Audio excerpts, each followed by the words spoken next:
Bloomberg Audio Studios. Podcasts, radio, news.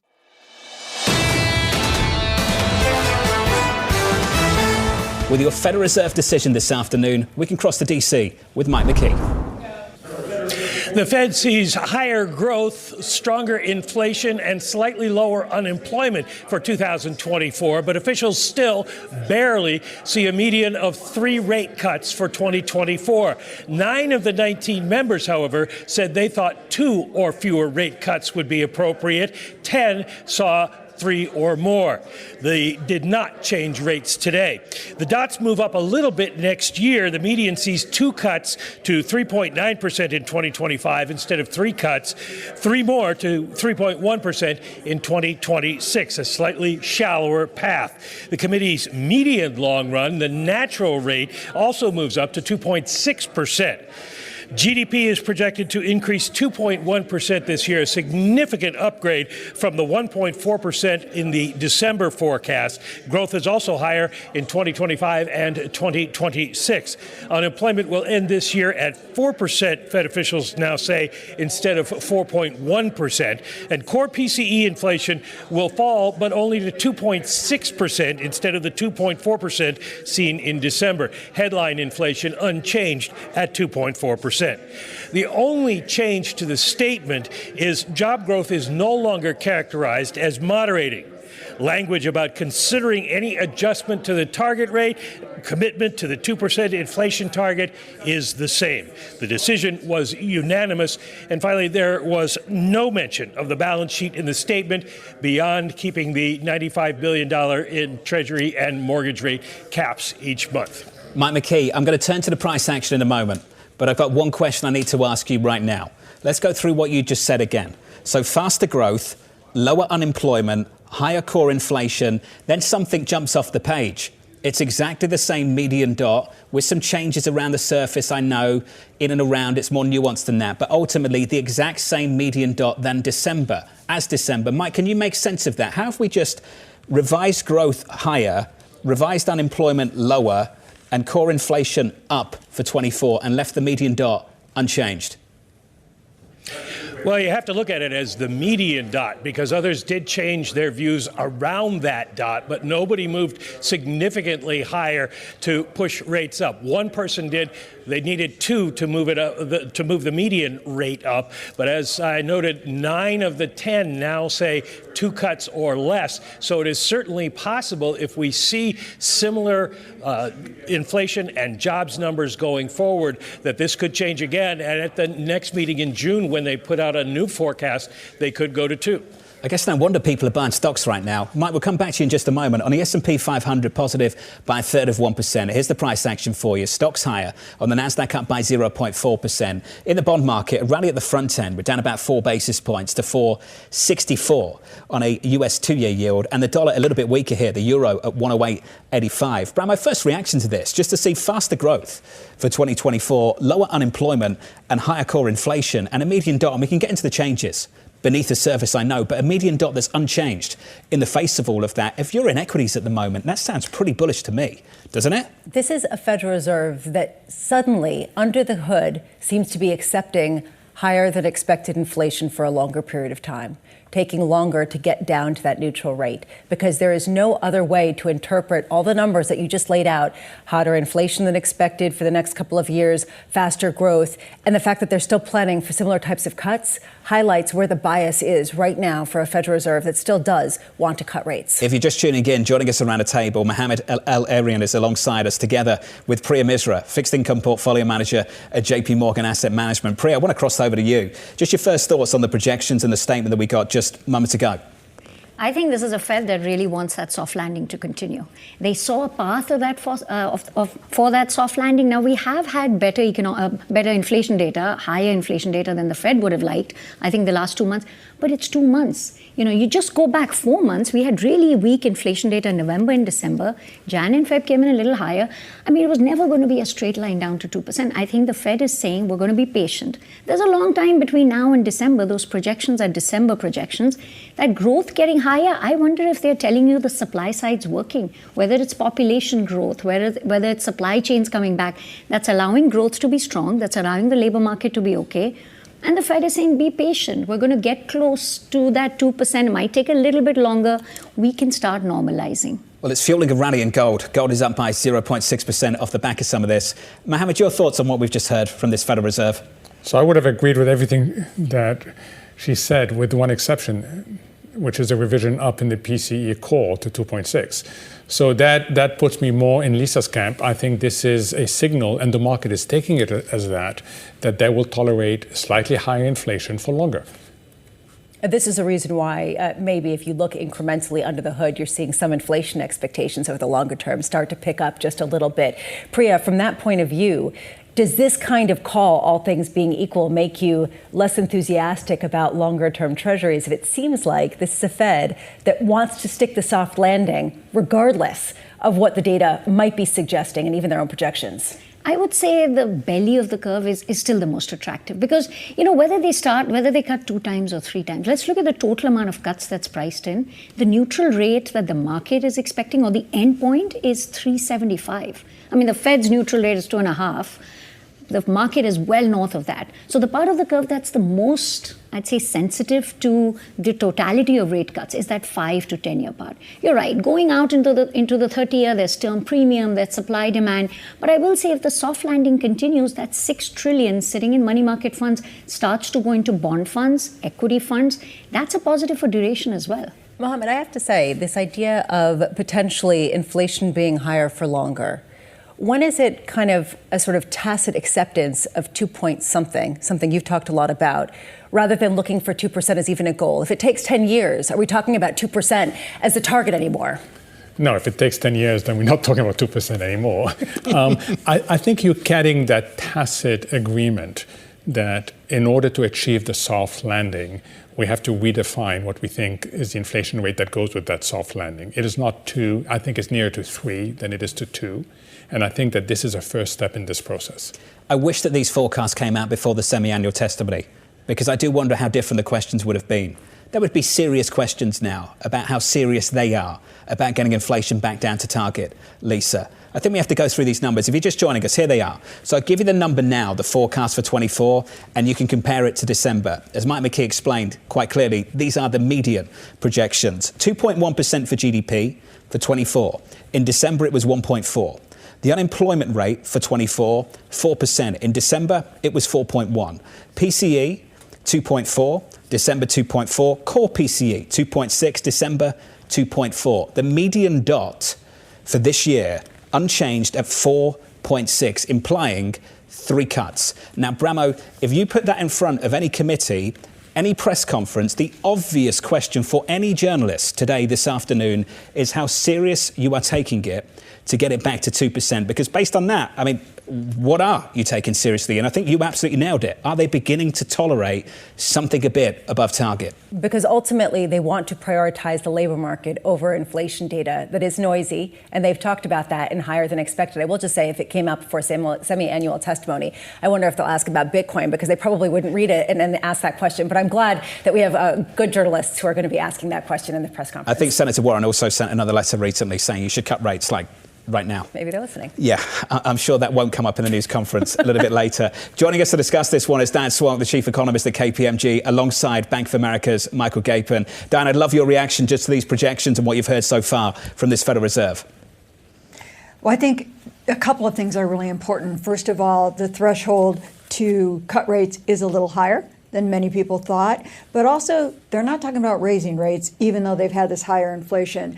And I do think, remember, they're going through their process of reevaluating what is the optimal inflation rate and what is the optimal policy path. And I think on hedging, what they're doing right now is they're saying we're willing to hold it higher for longer to get there. And, Jay Powell really made this point that markets sort of ran off on in December, is that we don't think we need a recession anymore to get back to our inflation target. They're willing to be patient to get down there. I do think over time there is going to be a debate of what is the optimal inflation rate. Is it 2.5%? I don't think it's closer to 3%, but I do think that there is something to the fact that they're willing to tolerate a little higher inflation for a little bit longer rather than higher unemployment. but they also are not willing to, raise rates again. And I think that's important too. But the threshold to cut is a little higher than it was prior to this meeting. Dan, before I get Mike Gapen's thoughts, I just want to come back to you on something you said. We don't need a recession is very different to we don't want one. Do you think that is the difference this afternoon? Is this we don't need a recession to get inflation back to target, or we don't want one?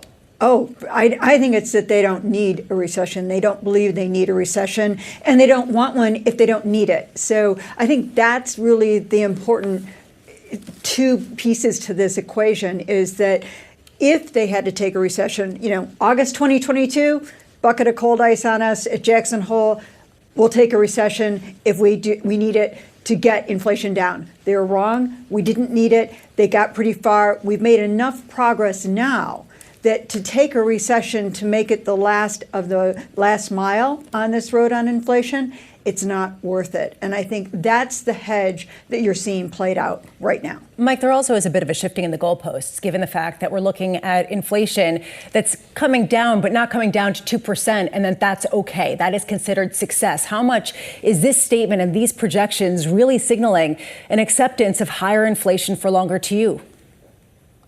So to me, it's not. I mean, I think they're looking at changing policy today or setting policy today and trying to get to their macro objectives over the 3-year forecast horizon. They're still saying we'll get there in 2026, which is the same story that they've given in the past. So yes, they have to tolerate a little higher inflation in the near term this year and next year. But I don't think they're giving up on that 2% goal. I think the flavor to the revisions, to me, says the median member is fully embracing this supply side story, and the economy can run faster, at least temporarily, without generating significant overheating pressures. So to me, that's the main message from the statement, although I acknowledge with revising up the inflation path 0.2 this year, 0.1 next year, does say we may have to have a little higher inflation in the meantime, but I don't think they're giving up on that 2% target. Priya, I see you vigorously nodding. You agree? I completely agree. I think it's the supply side. That's the key. I think the entire soft landing was predicated on the Fed starting to ease. What they're telling us is that the starting point matters. We're at 5.5 on Fed funds, 10-year real rates at 2%. This is restrictive policy. Can they start to normalize, start to cut a little bit? Not the entire cycle. They don't have to cut consecutively all the way down to 2.5%. Start that process of normalization. If that means inflation's a little higher than their target this year, so be it. We'll get there in the next couple of years. If the supply side is working, it allows growth to be strong without creating inflation. Maybe the target is 2 to 3%. I don't think they can politically say it or have much credibility. It's like me saying I can't run a marathon when I can't run 100 meters. But essentially, when you can't reach your target, you should not change the target.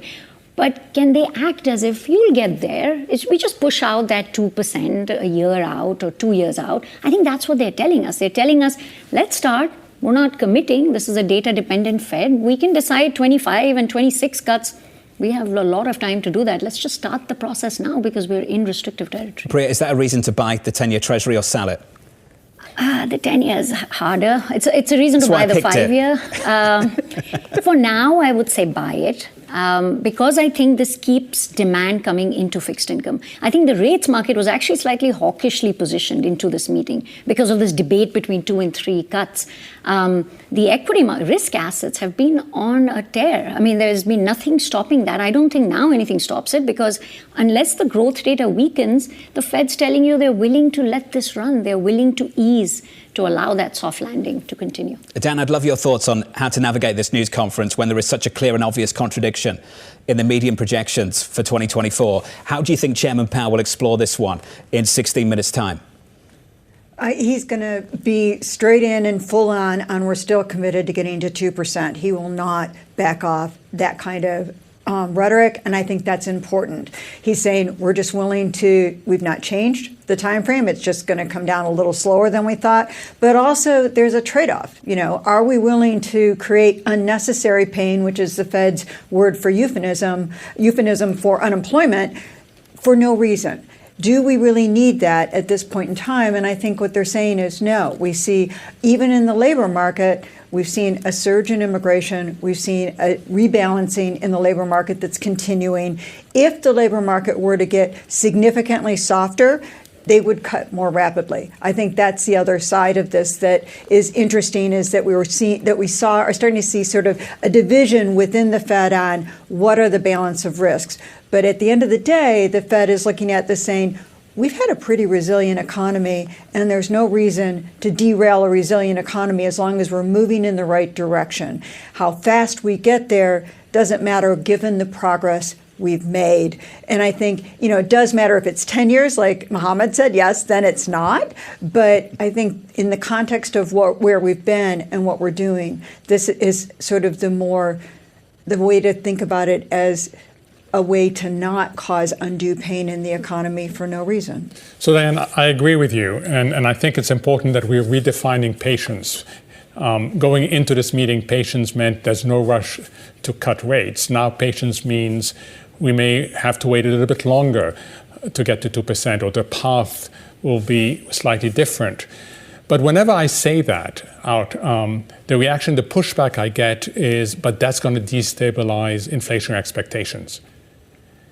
I don't think it will. So do you agree? Do you agree that it will not? Yeah, I'm with you, Mohammed, on this. I don't think it will, because we've seen remarkably anchored inflation expectations throughout all this.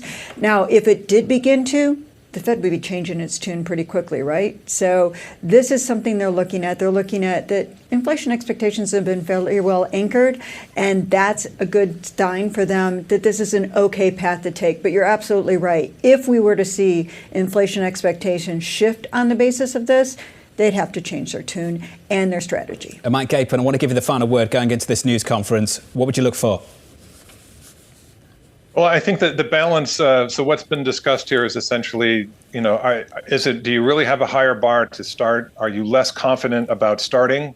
We all seem to think that they still have a lot of confidence about disinflation remaining in place. So I would kind of address those two confidences. And honestly, I would try and tease out any information on the balance sheet discussion. The market, I think, needs to know, does taper start when overnight reverse repo balances are just low, or do we have to get to zero on that? I do think some information there would be helpful. I think we'll be getting some questions on that, no doubt about it. Mike Gapin of Bank of America, the brilliant Diane Swonk of KPMG. To the two of you, thank you. If you are just joining us, 13 minutes away from a news conference with Chair Jay Powell of the Federal Reserve. No change to interest rates, plenty of changes to the outlook for 2024. Faster growth, lower unemployment, higher core inflation, and then I guess the news is where there is no change. The median dot still implying 3 cuts for 2024. Now, you're all making me feel a little bit uncomfortable because you all agree with each other, so I've got to be that guy, and I think Lisa's on the same page as me. There's going to be a lot of people watching this that just think, well, hang on a minute.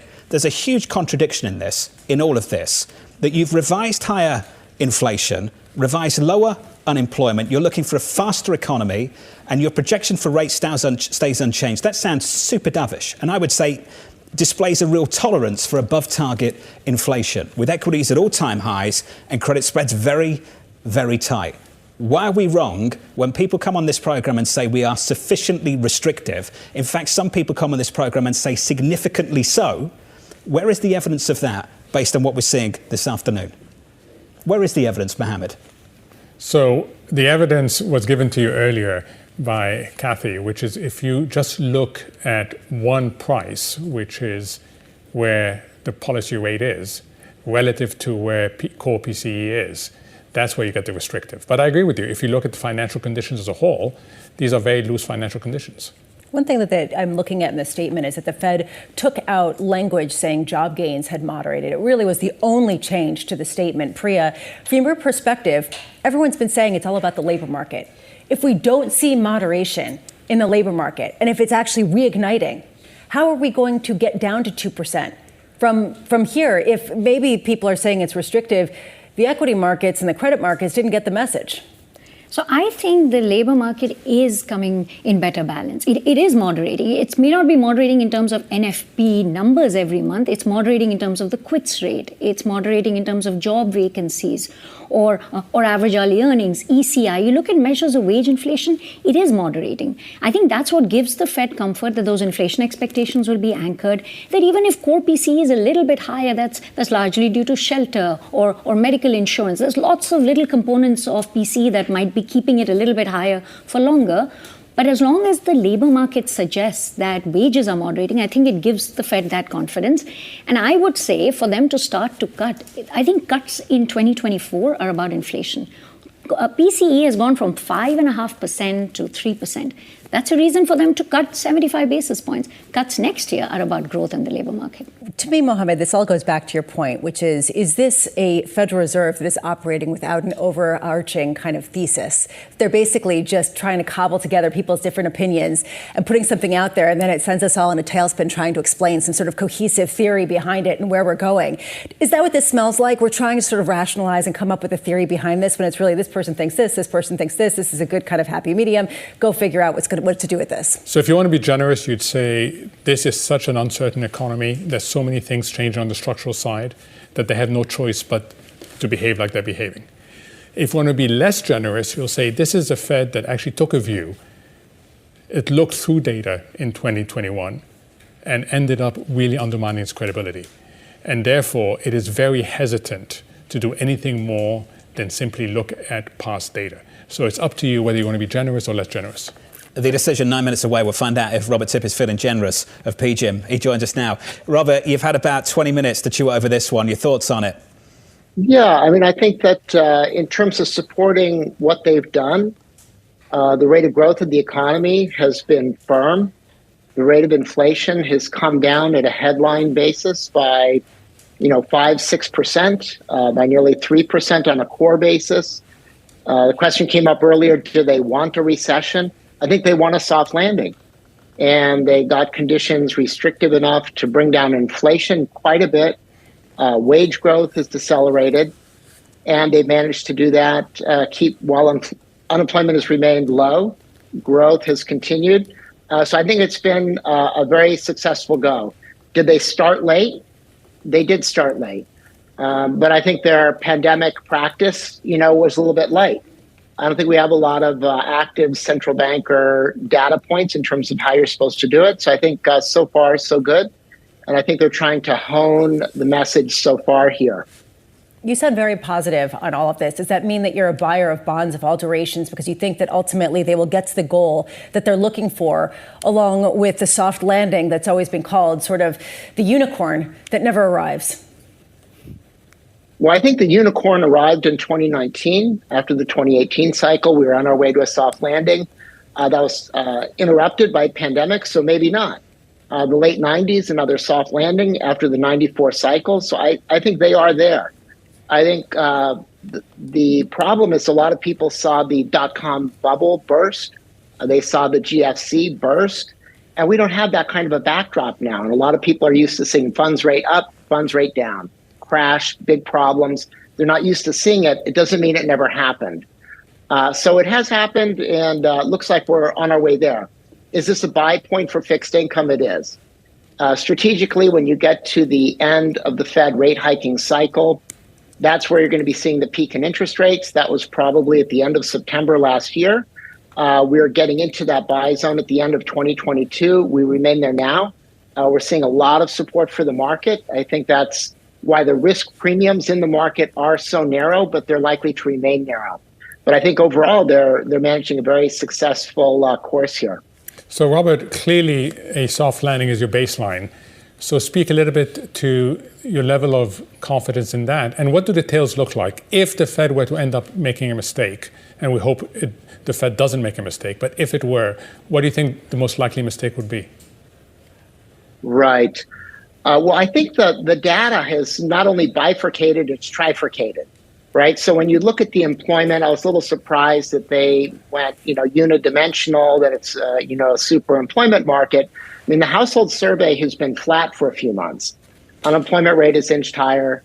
Jobless claims at a state level have gone higher. triggering some people to wonder about whether the Somme rule is kicking in, signaling a potential recession. And of course, recessions are very hard to spot. So I think if there was going to be a problem here, you're not going to wake up one day and see data consistent with a 3.5% growth. But is it possible that we could have downshifted to 0.5% or 1%? That job growth has really dropped off here, and you've lost a little bit of momentum? I think that's the more likely side that things could break on. Having said that, they're at 5.3%. They have tightened in real terms. They've made the case they didn't really want to do that. Now they're making the case they want more information. I think if they see slower data, that would, trigger them to make some cuts, which would end up, probably preempting a recession. So the most likely mistake would be kind of a growth recession. I would think that would be the next most likely scenario there. Priya, is there a downside to keeping inflation hotter for longer, in the idea that this is actually really problematic for particularly lower income households? As Mohammed and I were talking about before the show, that this is sort of, very much a tax on particularly people with lower income, specifically for those who are not in the market and can't capitalize on some of the gains that we see in the equity markets and could have a drag on the economy. Sure. I think as long as the job market is fine and wages are running above inflation. So you talk about that inflation number being high. Where are wages? If wages are running 4% and inflation's at 2.5%, there's still positive real income growth.